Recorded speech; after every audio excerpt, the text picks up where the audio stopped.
ನಮಸ್ತೆ ಎಲ್ಲರಿಗೂ, welcome back to my YouTube channel Phalguni creators. ಇವತ್ತಿನ ವಿಷಯ ಜೋಳದ ಬೆಳೆ ಯಾವ ಥರ ಬಂದಿದೆ ಅಂತ ಹೇಳಿ ನಾನು ನಿಮಗೆ ಈ ವಿಡಿಯೋದಲ್ಲಿ ತೋರಿಸ್ಕೊಡ್ತೀನಿ. ತಡ ಮಾಡದೆ ವಿಡಿಯೋ ನೋಡ್ಕೊಂಬರೋಣ ಬನ್ನಿ ಫ್ರೆಂಡ್ಸ್. ಇವಾಗ ಜೋಳದ ಹೊಲ ನೋಡಿ ತೋರಿಸ್ತಾ ಇದ್ದೀನಿ. ಈ ಥರ ಬಂದಿದೆ ಜೋಳ. ಇಲ್ಲಿ ನೀವು ಬೆಳ್ಳಗೆ ಒಂದು ನೋಡ್ತಿರ್ಬೋದು, ಜೋಳ ಗ್ರೀನ್ಗಿಂತ ಸ್ವಲ್ಪ ಡಿಫ್ರೆಂಟ್ ಆಗಿದೆಯಲ್ಲ, ಅದಕ್ಕೆ ಬಿಳಿ ರೋಗ ಅಂತ ಹೇಳ್ತಾರೆ ಇಲ್ಲಿ. ಇದು ಕಳೆದ ವರ್ಷ ಬೆಳೆ ಮಾಡಿದಾಗ ಈ ಥರ ಏನೂ ಸಮಸ್ಯೆ ಇರಲಿಲ್ಲ. ಆದರೆ ಕೆಲವ್ರ ಹೊಲದಲ್ಲಿ ಇತ್ತು, ಕೆಲವ್ರ ಹೊಲದಲ್ಲಿ ಇರಲಿಲ್ಲ. ಈ ಸತಿ ತುಂಬ ಜನದ ಹೊಲದಲ್ಲಿ ಇದೆ, ಕೆಲವ್ರ ಹೊಲದಲ್ಲಿ ಇಲ್ಲವೇ ಇಲ್ಲ. ಇದು ಬಂದರೆ ಹೆಂಗೆ ಅಂದರೆ, ಜೋಳದ ಗಿಡ ಎಷ್ಟು ಬೆಳೆದಿರುತ್ತೋ ಅಲ್ಲಿ ಬಂದಿರುತ್ತೆ ಅಂದರೆ ಅದು ಅಷ್ಟೇ, ಅಲ್ಲಿಗೆ ಸ್ಟಾಪು, ಅದು ಹಂಗೆ ಬಿದ್ದೋಗ್ಬಿಡುತ್ತೆ. 60% ಇದೇ ಥರ ಇದೆ, ಬಿಳಿ ರೋಗ ಬಂದಿದೆ. ಇದು ಆಲ್ರೆಡಿ ಒಂದ್ಸಲಿ ಗೊಬ್ಬರ ಹಾಕಿ ಆಗಿದೆ, ಹಾಗೂ ಔಷಧಿನೂ ಹೊಡೆದಾಗಿದೆ, ಕಳೆನಾಶಕದ್ದು. ಸೊ ಕಳೆನಾಶಕ ಔಷಧಿ ಹೊಡೆದಿರೋದ್ರಿಂದ ನೋಡಿ ಅಷ್ಟು ಹಳ ನಿಮಗೆ ಮಧ್ಯದಲ್ಲಿ ಕಾಣಿಸ್ತಾ ಇಲ್ಲ.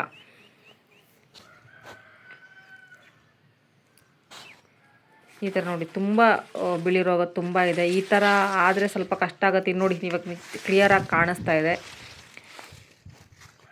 60% ಇದೇ ಥರ ಆಗಿದೆ ಅಂದರೆ ಯೋಚನೆ ಮಾಡಿ, ಕಟಾವು ಟೈಮ್ ಬಂದಾಗ ಯಾವ ಥರ ಆಗ್ಬೋದು ಗೊತ್ತಿಲ್ಲ ಈ ಸಲ ಬೆಳೆದು. ಯಾಕಂದರೆ ಇದು ವರ್ಷದ ಆದಾಯ. ಹಳ್ಳಿಗಳೆಲ್ಲ ರೈತರು, ಎಷ್ಟೋ ಜನ ರೈತರು ಇದನ್ನೇ ಬೆಳೆನೇ ನಂಬಿ ಜೀವನ ಮಾಡೋರು ಇದ್ದಾರೆ. ಆಮೇಲೆ ಯಾವುದೇ ಕಾರಣಕ್ಕೂ ರೈತರಾದವರು ಭೂಮಿನ ಹಾಗೆ ಬಿಡಲ್ಲ. ಯಾಕಂದರೆ ಅವ್ರಿಗೆ ಒಂದು ನಂಬಿಕೆ, ಏನೇ ಆಗಲಿ ಭೂಮಿ ತಾಯಿ ಕೈ ಬಿಡಲ್ಲ ಅನ್ನೋದು. ನಾವು ಎಷ್ಟು ಹಾಕಿರ್ತೀವೋ ಅದ್ರ ಮೇಲೆ ಅಟ್ಲೀಸ್ಟ್ ಒಂದು 10 ರೂಪಾಯಿ ಆದರೂ ನಮಗೆ ಲಾಭ ಅನ್ನೋದು ಬರುತ್ತೆ ಅನ್ನೋದು ರೈತರ ಒಂದು ನಂಬಿಕೆ. ಅದನ್ನು ಯಾವತ್ತೂ ಭೂಮಿ ತಾಯಿ ನಂಬಿಕೆನ ಹೋಗೋ ಥರ ಮಾಡಿಲ್ಲ, ಅಷ್ಟು ನಂಬಿಕೆ ಇದೆ.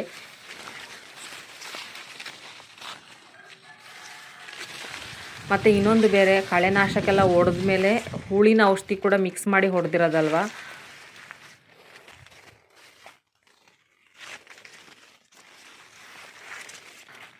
ಹುಳ ಕೂಡ ಇತ್ತು ಆವಾಗ.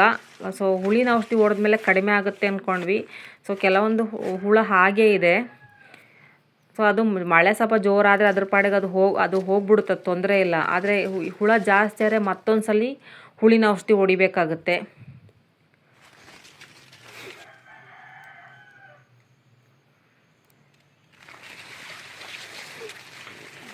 ನಾನು ತೋರಿಸ್ತೀನಿ ನೋಡಿ.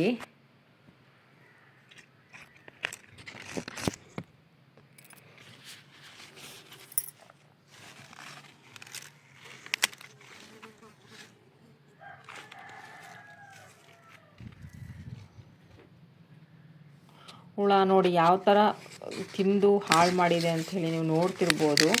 ಇದು ಸಾಮಾನ್ಯ, ಎಲ್ಲ ಪ್ರತಿ ವರ್ಷವೂ ಆಗುತ್ತೆ. ಸೊ ಅದಕ್ಕಾಗಿ ಹುಳಿನ ಔಷಧಿ ಹೊಡೆಯೋದು. ಈ ಸರಿ ಹುಳಿನ ಔಷಧಿ ಹೊಡೆದ ಮೇಲೂ ಹುಳ ಏನು ಹೋಗಿಲ್ಲ, ಜಾಸ್ತಿ ಆಗಿದೆ ಅನ್ನೋ ಥರ ಇತ್ತು. ಈ ಥರ ಇರುತ್ತೆ ನೋಡಿ ಹುಳ. ನಾನು ತೋರಿಸ್ತಾ ಇದ್ದೀನಿ, ನೋಡ್ತಾ ಇರ್ಬೋದು ನೀವು. ನೋಡಿ ಈ ಥರ ಇರುತ್ತೆ. ಇದು ನಾನು ನಿಮಗೆ ಝೂಮ್ ಮಾಡಿ ತೋರಿಸ್ತಾ ಇರೋದು. ಸೊ ಇದು ಒಂದು ಕಡಿಮೆ ಪ್ರಮಾಣದಲ್ಲಿ ಇದ್ದರೆ ತೊಂದರೆ ಇಲ್ಲ. ಜಾಸ್ತಿ ಏನಾದ್ರು ಇದ್ದರೆ ಮತ್ತೆ ಹುಳಿನ ಔಷಧಿ ಹೊಡಿಲೇಬೇಕಾಗುತ್ತೆ. ಸೊ ಇದು ಜೋಳ ಯಾವ ಥರ ಬಂದಿದೆ ಅಂತ ಹೇಳಿ ನಾನು ನಿಮಗೆ ತೋರಿಸ್ಬೇಕು ಅಂತ ಹೇಳಿ ವಿಡಿಯೋ ಮಾಡಿದ್ದು. ಈ ಥರ ಇದೆ. ನಿಮ್ಮ ಅನಿಸಿಕೆ ಏನು ಅನ್ನೋದನ್ನ ನನಗೆ ಕಮೆಂಟ್ ಮಾಡಿ ತಿಳಿಸಿ. ವಿಡಿಯೋ ನೋಡಿದ್ದಕ್ಕೆ ಧನ್ಯವಾದಗಳು ಫ್ರೆಂಡ್ಸ್.